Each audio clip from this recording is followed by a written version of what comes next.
The Institute of Basic Life Principles, or the Iblp, was a cult that grew powerful all across the country, with their headquarters remaining in Hinsdale, less than 10 miles from this campus. The Iblp was founded in 1961 by Bill Gothard as a Christian organization which aimed to promote the Bible into the daily lives of others and guide them towards a life of virtue. Seemingly an innocent group from the surface level until you dig just a little deeper into their values and their leaders.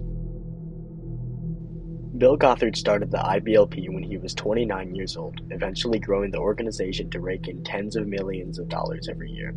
He preached himself as a link between God and man, and would imply that God would reveal things specifically to him. Gothard would advertise his materials as his discoveries. His followers believed Gothard was the one who could talk with God, and went to Gothard to learn what God wanted. Gothard would hold seminars in stadiums where he would spread his message, to which people would travel from all across the country to listen to him speak.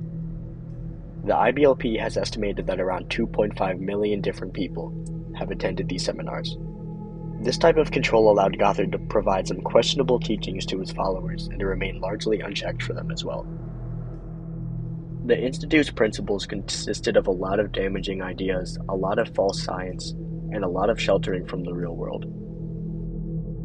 The Iblp taught that the man of the family was the superior and the woman was there to obey him in every way. Women were raised to be wives and mothers, and only wives and mothers. They were not allowed to pursue higher education because they were all expected to be stay-at-home moms. The fathers would give their daughters to Iblp men to become their wives. These women were expected to wear dresses that went to their ankles and to never wear makeup, nail polish, perfume, high heels, or anything that would be considered lustful. The wives of the Iblp were to submit to their husbands in every way, because the husband has a God-given authority over his wife. Wives were to never reject their husband's sexual advances and to never show resistance or indifference to a husband's need for physical intimacy. Any form of media, including movies, music, and the internet, were prohibited by the Iblp. The only music that was allowed was traditional Christian music, but you couldn't dance to that music, or dance at all for that matter. Children were not allowed to play with many popular toys like Barbie dolls, Pokemon cards, Cabbage Patch dolls, or anything made by Disney. The Iblp had its own homeschooling program known as the Advanced Training Institute, or the ATI. To enroll in this program, a family had to attend 2 of the different stadium seminars that Gothard held. This supposed replacement for the public education system was composed of 54 wisdom booklets, which were different pamphlets covering various topics. The pamphlets were composed of false information, Bible scripture, and a lot of shunning and non-educational content. These pamphlets taught ideas such as that a woman who winks is an evil woman, and a whole section of how eyelids are used for seductive purposes. There were sections in these books where the child would have to identify the eye trap in a woman's outfit, which was how the Iblp described a lustful or unallowed piece of her outfit. These eye traps would be things like a V-neck collar, a slit in a skirt, or patterned stockings. These books only taught you to avoid lust. There was no sexual education available anywhere in this cult. Members of the Iblp were not even allowed to date.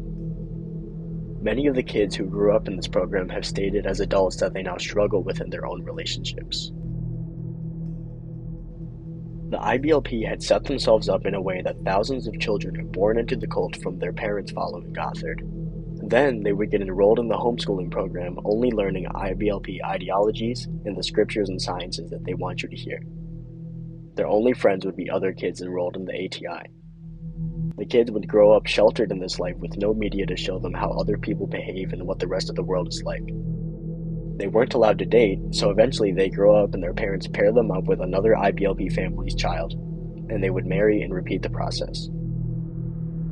This manufactured way of life created by Gothard was truly cultish and not a normal way to live. Bill Gothard was a very shady person, involved in numerous controversies and scandals until he eventually was placed on leave by the organization. The allegations first started in 2014, where more than 30 women came forward and accused Gothard of sexual harassment. They alleged that Gothard had rubbed their breasts and genitals while they were clothed, and he would move the girls' hands to touch his groin. Many of the women were underage at the time of the alleged abuse. The Iblp, who had placed Bill on leave because of these allegations, released a statement following their own investigation saying that no criminal activity had occurred, but that he had indeed acted in an inappropriate manner. In 2016, another 10 women spoke up about allegedly being sexually abused by Gothard and claiming the Iblp had helped cover up these actions from the public. This set of claims resulted in a lawsuit from the 10 women, which was only dismissed because of the statute of limitations. Bill Gothard's Institute of Basic Life Principles was a cult that amassed millions of supporters across the country, across several decades. He created a new way of life for generations of Americans centered around fear, shame, and blind obedience. A way of life that people were sucked into believing and alienating to people who would speak against it or try to find a way out.